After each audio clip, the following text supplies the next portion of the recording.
పోలీసుల్ని ఇంకా వాళ్ళ తొత్తులాగా ఉపయోగించుకున్నారు పోలీసులు. ఇవాళ ఎగ్జాంపుల్, ఇవాళ ఎమ్మెల్సీ ఎన్నికలు జరిగాయి.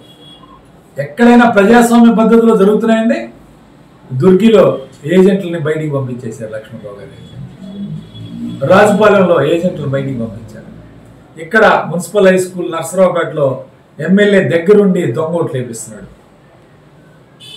అరే, దొంగ ఓట్లు వేయించడం, వాళ్ళని బయటికి పంపించడం, ఏజెంట్లు బయటికి పంపించడం, రిగ్గింగ్ చేసుకోవడం, ఇదేనండి ఏం ఎమ్మెల్సీ ఇది? పట్టభద్రుల ఎమ్మెల్సీ. పట్టభద్రుల ఎమ్మెల్సీ అంటే పార్టీలకు అతీతంగా పెద్దలు సభకి వెళ్తే ఆ సభలో మంచి చట్టాలు జరుగుతాయి, విద్యావంతులు ఉండాలని చెప్పి పట్టభద్రుల ఎమ్మెల్సీని రాజ్యాంగం పెట్టుకుంటే ఇవాళ ఆయనకి మండలిలో మెజారిటీ లేదు, బిల్లులు ఆగిపోతున్నాయని చెప్పి వాళ్ళ అడ్డదారిన రాజకీయ నాయకుల్ని పెట్టి, వాళ్ళ పార్టీ తరఫున పెట్టి, వాళ్ళ యంత్రాంగాన్ని అంతా దించి ఏజెంట్లు పెట్టి వాళ్ళు రిగ్గింగ్ చేసుకుంటూ ఈరోజు 2 జిల్లాలో హల్చల్ చేస్తూ ఉన్నారు.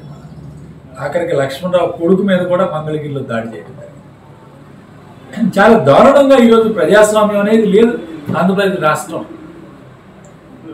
సోషల్ మీడియాలో పోస్టులు పెట్టిన వాళ్ళందరినీ ఎప్పుడు పెట్టారంటే ఒక 3 సంవత్సరాలు 4 సంవత్సరాలు వాడు ఏదో చిన్న పోస్ట్ పెట్టింటాడు.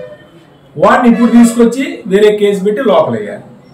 ఇక్కడ కాదు, రాష్ట్రంలో 10 చోట్ల పాపం సుధారాణి అనే అమ్మాయిని, ఒక లేడీని 16 చోట్ల కేసులు పెట్టి, చిత్రహింసలు పెట్టి,